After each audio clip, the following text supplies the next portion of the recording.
Le souvenir du drame serait prisonnier dans l'amygdale qui considère que le danger est toujours présent.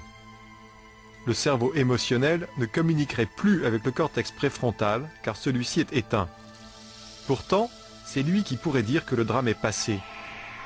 L'aire de Broca, la zone responsable du langage, n'est plus active non plus.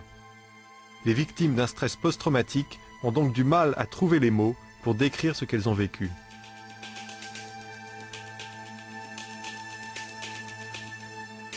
Quant au cortex visuel, il est suractivé. Comme si les patients regardaient sans cesse le film du drame, comme si les souvenirs étaient aussi précis qu'une photo.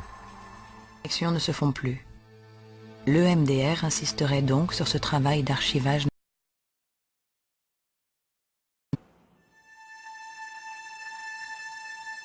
La nuit, le cerveau crée des connexions entre les événements de la journée et ceux du passé. Une façon d'archiver et de relativiser ce qui vient de nous arriver. Mais en cas de traumatisme, ces connexions ne se font plus. L'EMDR insisterait donc sur ce travail d'archivage non abouti. On ne comprend pas bien encore les mécanismes de cette thérapie. Mais il semble que les mouvements oculaires, pendant la séance, facilitent la formation de nouvelles connexions entre les souvenirs du traumatisme.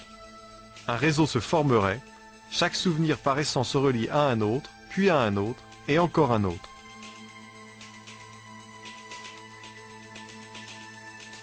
Et les souvenirs traumatiques, presque pris de vitesse, semblent alors remonter d'une connexion à une autre jusqu'au cortex préfrontal. Là, ils se connectent instantanément à notre connaissance de la vie, à notre expérience.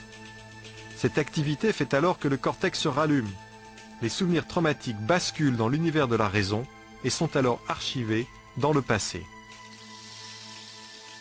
L'amygdale s'éteint, le traumatisme est digéré.